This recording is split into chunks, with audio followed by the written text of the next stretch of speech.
আসসালামু আলাইকুম। নিয়মিত বাংলা সংবাদে আপনাদের স্বাগতম। শুরুতে থাকছে শিরোনাম, এরপর বিস্তারিত। বিকেল ৩টার মধ্যে সংসদ ভাঙার আল্টিমেটাম বৈষম্য বিরোধী ছাত্র আন্দোলনের। এদিকে শেখ হাসিনাকে গ্রেফতার করে বাংলাদেশে পাঠাতে ভারতের প্রতি আহ্বান জানিয়েছেন ব্যারিস্টার খোকন। জানিয়ে দেব, অন্তর্বর্তী সরকারের ঘোষণাকে স্বাগত জানিয়েছে যুক্তরাষ্ট্র। এনডিটিভির প্রতিবেদন, ঢাকা নিয়ে কূটনৈতিকভাবে উভয় সংকটে ভারত। এবং সবশেষ জানিয়ে দেব, হাসিনাকে সাময়িক আশ্রয় দিল ভারতের রাজনৈতিক আশ্রয় দিতে নারাজ ভারতের প্রধানমন্ত্রী নরেন্দ্র মোদী। এতক্ষণ শুনছেন সংবাদ শিরোনাম, এবার জানুন পুরো বিস্তারিত।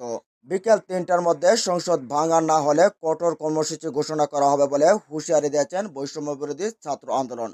এদিন বেলা 12:15টার দিকে এক ভিডিও বার্তায় এ ঘোষণা দেন বৈষম্য বিরোধী ছাত্র আন্দোলনের সমন্বয়ক নাহিদ ইসলাম। নাহিদ ইসলাম বলেন, প্রেসিডেন্ট গতকাল বলছেন যে তিনি অনতিবিলম্বে জাতীয় সংসদ বিলুপ্ত করবেন, কিন্তু আমরা এখনো দেখছি যে একটি অভ্যুত্থানের পরও এই ফ্যাসিস্ট হাসিনার সংসদ রয়ে গেছে। বিকাল ৩টার মধ্যে যদি সংসদের বিলুপ্তি ঘোষণা না করা হয় তাহলে বৈষম্য বিরোধী ছাত্র আন্দোলনের কঠোর কর্মসূচি দিতে বাধ্য হবে। তিনি বলেন, সারা দেশে লুটপাট, সহিংসতা ও সাম্প্রদায়িক হামলার মতো ন্যাক্কারজনক ঘটনা ঘটছে। আমরা এর তীব্র নিন্দা জানাচ্ছি এবং আমরা মুক্তিকামী ছাত্র জনতার প্রতি আহ্বান জানাচ্ছি। এই ধরনের ঘটনাকে প্রতিহত করার জন্য আমাদেরকে প্রস্তুত থাকতে হবে, দায়িত্ব নিতে হবে। কেউ যেন এই ধরনের ঘটনা ঘটানোর সুযোগ না পায় সেদিকে সতর্ক থাকতে হবে।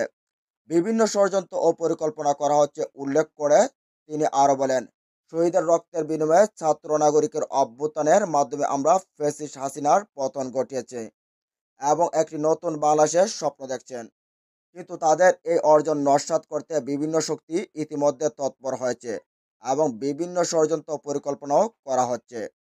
নাহিদ ইসলাম বলেন, আমরা মুক্তিকামী ছাত্র জনতার পক্ষ থেকে স্পষ্টভাবে বলতে চাচ্ছি, এই বাংলাদেশকে ফ্যাসিবাদী সাম্রাজ্য থেকে মুক্ত করার জন্য একটি নতুন ও জনগণের বাংলাদেশ প্রতিষ্ঠার জন্য সকল ধরনের ষড়যন্ত্রকে প্রতিহত করার জন্য বাংলাদেশের ছাত্র জনতা সদা প্রস্তুত।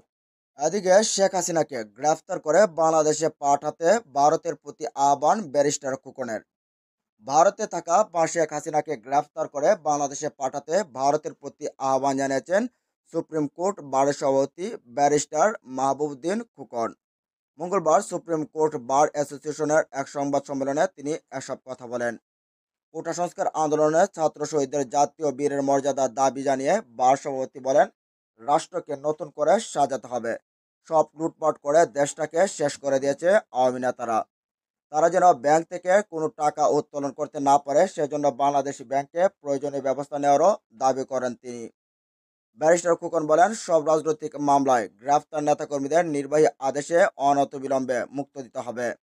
বিচারপতিরা শপথ ভঙ্গ করে আওয়ামী লীগের রাজনীতি করেছেন, নেতাকর্মীদের সাজা দিয়েছেন, দুর্নীতি করেছেন ও অতি উৎসাহী হয়ে বিচার ব্যবস্থাকে দূষিত করেছেন। তারা বিচারক হওয়ার অনুপযুক্ত। 1 সপ্তাহের মধ্যে তাদের পদত্যাগ করার আহ্বান জানান তিনি। এদিকে অন্তর্বর্তী সরকারের ঘোষণাকে স্বাগত জানিয়েছে যুক্তরাষ্ট্র। বাংলাদেশের সাবেক প্রধানমন্ত্রী শেখ হাসিনা পদত্যাগ করে দেশ ছেড়েছেন। তার দেশ ত্যাগের পর সার্বিক পরিস্থিতি পর্যবেক্ষণ করছে যুক্তরাষ্ট্র। তারা বাংলাদেশে অভ্যন্তরীণ সরকারের ঘোষণাকে স্বাগত জানিয়েছেন। বাংলাদেশের জনগণের সাথে সংহতি প্রকাশ করতে যুক্তরাষ্ট্র এক্ষেত্রে বাংলাদেশের সকল পক্ষকে সহিংসতা থেকে বিরত থাকার আহ্বান জানিয়েছেন তারা। নিয়মিত ব্রিফিংয়ে স্টেট ডিপার্টমেন্টের মুখপাত্র ম্যাথিউ মিলার বলছেন, গত কয়েক সপ্তাহ ধরে অনেক প্রাণহানির ঘটনা ঘটছে। আমরা সামনের দিনগুলোতে সবাইকে শান্ত ও সংযমের আহ্বান জানাই। যুক্তরাষ্ট্র একটি অন্তর্বর্তীকালীন সরকারের ঘোষণাকেও স্বাগত জানিয়েছে। মিলার বলছেন, বাংলাদেশের আইন 5 আগস্ট স্টেট ডিপার্টমেন্টের নিয়মিত ব্রিফিংয়ে সাংবাদিকদের সাথে আলাপকালে এসব কথা বলেন মুখপাত্র মিলার। তার কাছে স্টেট ডিপার্টমেন্টের সংবাদদাতা মুশফিকুল ফজল আনসারি দেশের সার্বিক পরিস্থিতি তুলে ধরেন এবং এ বিষয়ে যুক্তরাষ্ট্রের ভূমিকা জানতে চান। এক প্রশ্নে তিনি জানতে চান, বাংলাদেশের স্বৈরাচারী প্রধানমন্ত্রী শেখ হাসিনার নির্দেশে কয়েকশো প্রাণহানির ঘটনা ঘটছে, যার বিনিময়ে বাংলাদেশ স্বৈরাচার মুক্ত হয়েছে, কিন্তু পরিস্থিতি এখনো অস্পষ্ট। ছাত্রনেতা, বিরোধী দল, সেনাবাহিনী, বেসামরিক সরকার গঠনের চেষ্টা করছে। আপনি কি অনুগ্রহ করে ও যুক্তরাষ্ট্রের অবস্থান সম্পর্কে আরও বিশদভাবে বলবেন? জবাবে মিলার বলেন, এখানে কয়েকটি বিষয় জড়িত। প্রথমত, যারা গত কয়েক সপ্তাহে সহিংসতায় প্রাণ হারিয়েছেন তাদের প্রতি আমাদের সমবেদনা এবং এখন সহিংস অবসান এবং জবাবদিহিকে সমর্থন করার জন্য মনোযোগী হয়েছি। গণতান্ত্রিক নীতি, আইনের শাসন এবং বাংলাদেশের জনগণের ইচ্ছার প্রতি শ্রদ্ধা রেখে অন্তর্বর্তীকালীন সরকার সংক্রান্ত সিদ্ধান্ত নেওয়া উচিত বলে মনে করি আমরা। মুশফিক আরও জানতে চান, আপনি জবাবদিহিতার কথা বলছেন। শেখ হাসিনা ভারতে পালিয়ে গেছেন এবং তিনি পশ্চিমা দেশগুলোর কোনো একটিতে আশ্রয় পেতে জোর প্রচেষ্টা চালাচ্ছেন। যুক্তরাষ্ট্র কি হাসিনাকে প্রবেশের অনুমতি দেবে, যেহেতু তিনি মানবতা বিরোধী অপরাধ করেছেন? এই প্রশ্নের জবাবে মিলার বলছেন, তিনি এ বিষয়ে অবগত নন। অন্য একজন মিলারের কাছে জানতে চান, বাংলাদেশ সরকারের সাম্প্রতিক পতন সম্পর্কে ইতিমধ্যে আমরা জেনেছি। সেখানে ব্যাপক সহিংসতা ও বিশৃঙ্খলার সৃষ্টি হয়েছে। বাংলাদেশের সংখ্যালঘু ও সাধারণ জনগণের বিরুদ্ধে যে নৃশংসতার খবর পাওয়া যায় সে বিষয়ে মোকাবেলায় যুক্তরাষ্ট্র এবং এর পররাষ্ট্র দপ্তর কি ব্যবস্থা নেবে? জবাবে মিলার বলেন, এক্ষেত্রে আমি যা বলছি, প্রথমত, আমরা আজকে যা বলছি তা হলো সহিংসতার অবসান এবং জবাবদিহিতা নিশ্চিত করতে হবে। এখন জবাবদিহিতা কিভাবে নেওয়া হবে এটি বাংলাদেশের আইনের অধীনে নিশ্চিত করতে হবে। সহিংসতার জন্য যিনি দায়ী হোক তাকে আইনের আওতায় আনা উচিত। একজন সাংবাদিক আরও জানতে চান, যুক্তরাষ্ট্র কি তত্ত্বাবধায়ক সরকার প্রতিষ্ঠার জন্য বাংলাদেশের সামরিক বাহিনীকে সমর্থন করে? জবাবে মিলার বলেন, আমরা বলতে চাই জনগণই বাংলাদেশ সরকারের ভবিষ্যৎ নির্ধারণ করবে। মিলারের কাছে আর এক সাংবাদিক জানতে চান, যুক্তরাষ্ট্র বাংলাদেশের সেনাবাহিনী বা সাবেক সরকারের সঙ্গে কি যোগাযোগ করছে? মিলার এ বিষয়ে বলেন, আমার সাথে এ বিষয়ে কোনো তথ্য নেই। দূতাবাস থেকে যোগাযোগ হতে পারে, কিন্তু আমি এর কোনো বিষয় সম্পর্কে অবগত নই।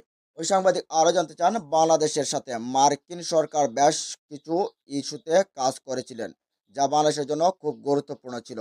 আপনার কি মনে হয় এই সাম্প্রতিক ইস্যু কি রোহিঙ্গা শরণার্থীদের অবসানকে প্রভাবিত করবে? জবাব মিলার বলেন, বাংলাদেশের শরণার্থীদের সহায়তা করার জন্য প্রায় $2 বিলিয়ন প্রদান করেছে যুক্তরাষ্ট্র। পরবর্তীতে কি হবে এ বিষয়ে এখনও কোনো মন্তব্য নেই। সরকারের সঙ্গে এই কর্মসূচিগুলো প্রভাবিত হোক এটি আমি চাই না। আমরা মনে করি যে বাংলাদেশের এই শরণার্থীদের সহযোগিতা অব্যাহত রাখা গুরুত্বপূর্ণ এবং তাদের সাথে কাজ চালিয়ে যাব। স্টেট ডিপার্টমেন্টের আরেক সংবাদদাতা মিলারের কাছে বাংলাদেশ ইস্যুতে প্রশ্ন করেন।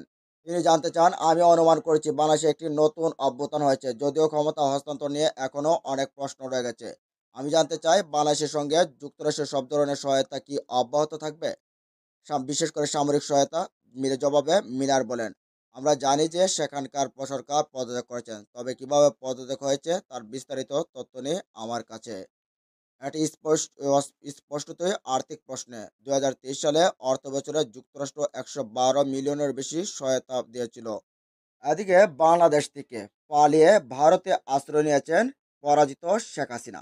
তবে ভারতে পালিয়ে গিয়ে ভারতে রাজনৈতিক আশ্রয় চেয়েছিল শেখ হাসিনা, কিন্তু সেখানে মোদী সরকার তাকে রাজনৈতিক আশ্রয় দিতে রাজি হয়নি। কারণ তারা দেখিয়েছে যে বাংলাদেশে প্রায় 6,000-এর মতো প্রবাসী রয়েছে বাংলাদেশের ভেতরে। যদি শেখ হাসিনাকে ভারতে আশ্রয় দেওয়া হয় তাহলে এই প্রবাসীদের প্রতি বা ভারতের প্রতি বাংলাদেশিদের খুব বাড়বে, যার কারণে এখন পর্যন্ত সাময়িক আশ্রয় দিলেও তাদেরকে বা তাকে কোনোভাবেই রাজনৈতিক আশ্রয় দিতে নারাজ মোদী সরকার।